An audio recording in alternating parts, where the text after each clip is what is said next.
میرے آقا علیہ الصلوۃ و تسلیم فرماتے ہیں، ام المومنین حضرت عائشہ صدیقہ اس کی راوی ہے، آقا ارشاد فرماتے ہیں جس نے شرابی کو ایک لقمہ کھانے کے لیے دیا، جس نے شرابی کو، نشہ کرنے والے کو ایک لقمہ کھانے کے لیے دیا، تو اللہ کے حبیب علیہ السلام فرماتے ہیں اللہ اس لقمہ کھلانے والے کے جسم پر سانپ اور بچھو مسلط فرمائے گا۔ قیامت کے دن اس کے جسم پر سانپ اور بچھو اللہ مسلط فرمائے گا، اور اللہ اس کی کوئی حاجت پوری نہیں فرمائے گا۔ یعنی اگر نشہ کرنے والا بھیک مانگ رہا ہے مت دو اس کو، کھانا مانگ رہا ہے اس کو مت دو کھانا، اس کا بائیکاٹ کرو۔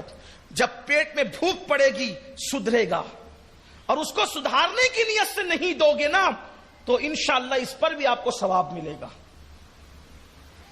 آج تو ہمارے مالیگاؤں کا حال یہ ہو گیا ہے، یہ جو آگرہ روڈ پر، کدوائی روڈ پر، بازاروں کے اندر، مچھلی بازار میں اور دیگر بڑے بڑے علاقوں کے اندر چھوٹے چھوٹے بچے جو بھیک مانگتے ہیں انہیں بھیک نہ دی جائے، اس لیے کہ یہ بھیک کیوں مانگ رہے ہیں؟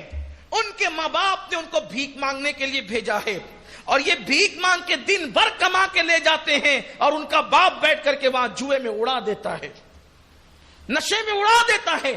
تم اپنی محنت کی اور حلال کی کمائی کو اس طریقے سے ضائع مت کرو۔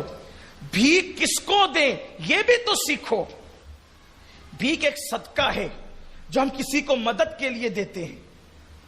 آج میں آپ سے یہ دل کی بات کہنا چاہتا ہوں، بھیک ایک صدقہ ہے، ہم مدد کے لیے دیتے ہیں، نفلی صدقہ، اور نفلی صدقہ آپ کسی کو بھی دے سکتے ہیں۔ آپ اپنے پیسے سے جوئے کو فروغ کیوں دے رہے ہو؟ آپ اپنے پیسے سے نشے کو فروغ کیوں دے رہے ہو؟ ان چھوٹے چھوٹے بچوں کو بھیک مت دو، بلکہ اگر بھیک دے رہے ہو آپ ان کو بھیک مانگنے پر، بھکاری بنانے پر مدد کر رہے ہو۔ آپ کو بچوں کو کہنا چاہیے کہ آپ کام کریں یا پڑھائی کریں۔ یہ بچہ اگر آج بھکاری بن گیا، آج 10 سال کا بچہ یہ بھکاری بنے گا، 5 سال کا بچہ یہ بھکاری بنے گا، اگر وہ 70 سال تک کے جیتا ہے تو 60 سال کے لیے آپ نے اس کو بھکاری بنا دیا۔ آپ نے اس کو بھیک نہیں دینا، آپ کوئی گنہگار نہیں ہوں گے۔ خود اللہ کے رسول علیہ السلام نے بھی ایسا کیا ہے۔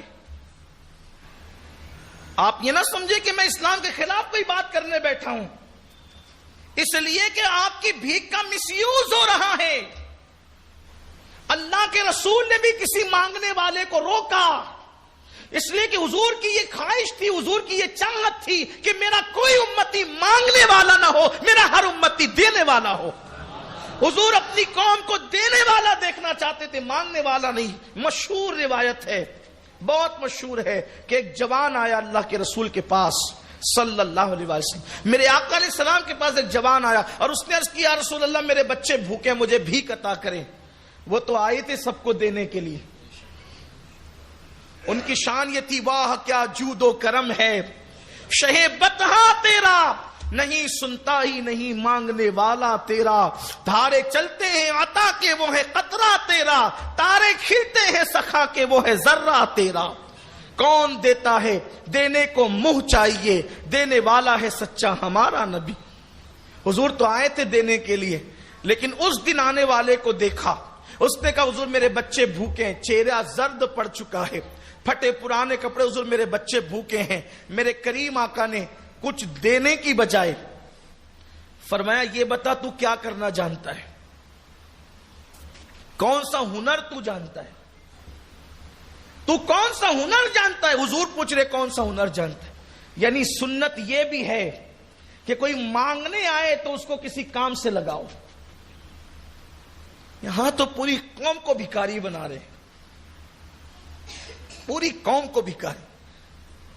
شاہ جہاں کے دور تک ہم نے جو تاریخ پڑھی ہے، اگر وہ تاریخ صحیح ہے تو شاہ جہاں کے دور تک ہندوستان کے اندر نہ کوئی بھکاری نظر آتا تھا نہ کوئی چور نظر آتا تھا۔ مسلمانوں کے دور حکومت کا نظام ایسا تھا۔ مدینہ منورہ میں میرے آقا علیہ السلام نے جو اسلامی مملکت کو وجود بخشا تھا، اس حکومت میں بھی نہ کوئی چور نظر آتا تھا نہ کوئی بھکاری نظر آتا۔ بھیک اسلام میں اچھی نہیں سمجھی گئی، بلکہ بھیک مانگنے کی اجازت ہی نہیں ہے۔ آپ پوچھیں گے کہ آدمی کب بھیک مانگ سکتا ہے؟ اگر آپ پوچھیں گے کہ آدمی بھیک کب مانگ سکتا ہے تو میں آپ کو بتاؤں گا، اگر اس کا باپ مر گیا ہے، یہ مسئلہ بتا رہا ہوں اب، اگر اس کا باپ مر گیا ہے، کفن کے لیے اس کے پاس پیسے نہیں ہیں، اور ایک پرانی چادر ہے، تو اسلام کہتا ہے کہ اسی پرانی چادر میں اپنے باپ کو کفن دے کر دفن کر دے، اب بھی اسے بھیک مانگنے کی اجازت نہیں ہے۔ یعنی بھیک سے اتنی بچانے کی اسلام نے کوشش کی ہے کہ جب تک کہ آخری سٹیپ نہ آ جائے اس وقت تک کہ بھیک نہیں مانگ سکتے۔ اور یہاں تو پوری قوم بھی کا دھندا بنا لیا بھیک کو، اور ہم بھی دیے جا رہے ہیں نا۔ اگر نفلی صدقہ ہی دینا ہے آپ کو تو میں آپ سے یہ بات کہنا چاہتا ہوں، اپنے مسجد کے امام کو دیجیے، اپنے مسجد کے امام کو دیجیے، مدارس کے طلباء کو دیجیے، نیک اور متقی لوگوں کو دیجیے، اس لیے کہ نفلی صدقہ آپ کسی کو بھی دے سکتے ہیں۔ اگر آپ کا پیسہ اچھی جگہ جائے گا، آپ نے مسجدوں کے اماموں کو تنخواہ کتنی دے رکھی ہے؟ 1000-1200 تو دیتے ہو ہفتے کا، اس میں ہونا کیا ہے؟ اگر لوگ ان مسجد کے اماموں کو دینے لگے، اگر ہر جمعہ ایک بندہ 50 روپیہ بھی امام کے ہاتھ میں رکھنے لگ جائے نفلی صدقے کے طور پر کہ میں نے اللہ کے لیے اپنے امام کو دینا ہے، اگر 500 لوگ اس مسجد میں نماز کے لیے آئے تو میں سمجھتا ہوں کہ محلے میں سب سے زیادہ امام کا ہو جائے گا، کسی پہ بار بھی نہیں پڑے گا۔